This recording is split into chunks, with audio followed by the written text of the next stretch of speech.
আসসালামু আলাইকুম। Welcome back to our ordinary days.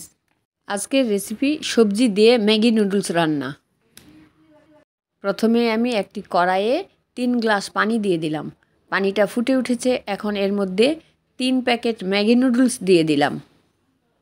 নুডলসগুলি আমি ভালোভাবে সিদ্ধ করে নিব।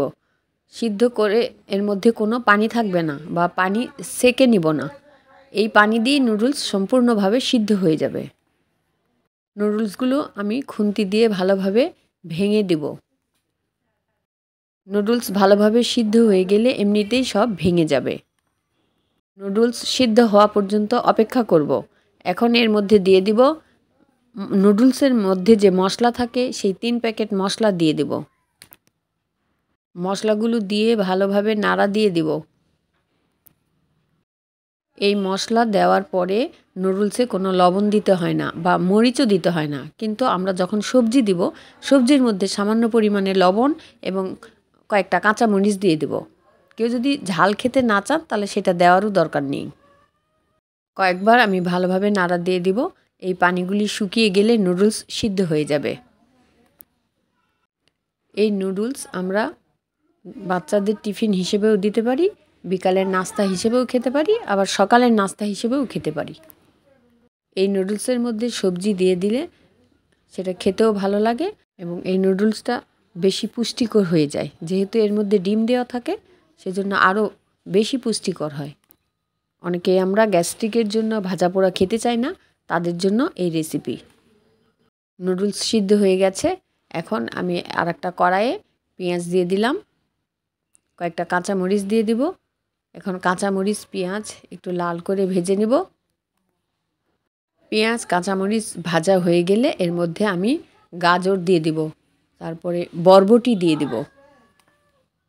গাজর দিয়ে দিলে নুডলসের কালারটা আরও আকর্ষণীয় হয়, খেতেও ভালো লাগে। পেঁয়াজ ব্রাউন কালার হয়ে গেছে, এখন এর মধ্যে আমি দিয়ে দিব গাজর, তারপরে বরবটি। এখন এগুলো ভালোভাবে দিয়ে সামান্য পরিমাণে লবণ দিয়ে দিব, যাতে সবজিগুলো লবণ ঠিকঠাক হয়। সবজিগুলো তেলের মধ্যে ভালোভাবে ভেজে নিব, নিয়ে সিদ্ধ হওয়া পর্যন্ত অপেক্ষা করব। কয়েকবার ভালোভাবে নাড়া দিয়ে দিব যাতে পোড়া লেগে না যায়। এগুলো সিদ্ধ হওয়ার জন্য আমি একটা ঢাকনা দিয়ে ঢেকে নিব। 5 মিনিটের মতো ঢেকে এটা সিদ্ধ করে নিব। এখন এটা সিদ্ধ হয়ে গেছে। এখন সবজির মধ্যে দিয়ে দিব 2টা ডিম। ডিম দিয়ে আমি ঝুরা করে নিব। খুন্তি দিয়ে ডিমগুলি ভেঙে নিলাম, আর একটা ডিম দিয়ে দিলাম, দিয়ে আমি ভালোভাবে ঝুরা করে নিব। তারপরে সবজির সাথে ভালোভাবে মিশিয়ে নেব। এর মধ্যে আমি টমেটো দিয়ে দিতে পারি।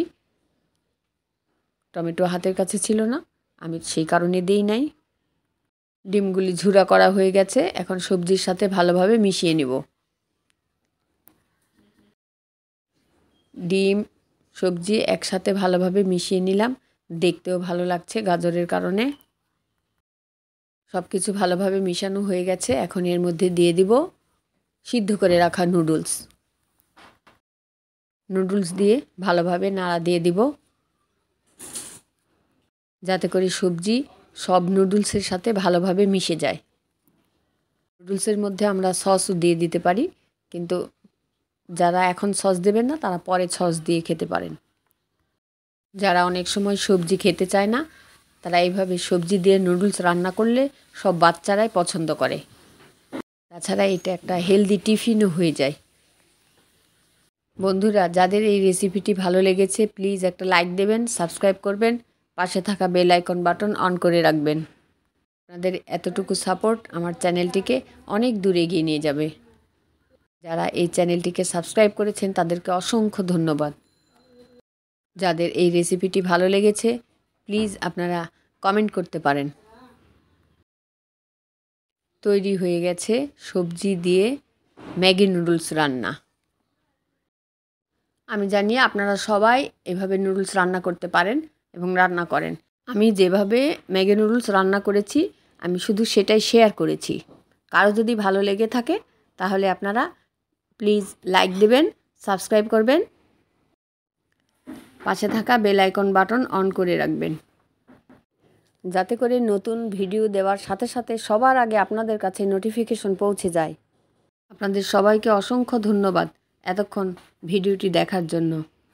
সবাই ভালো থাকবেন, সুস্থ থাকবেন। আসসালামু আলাইকুম, আল্লাহ হাফেজ।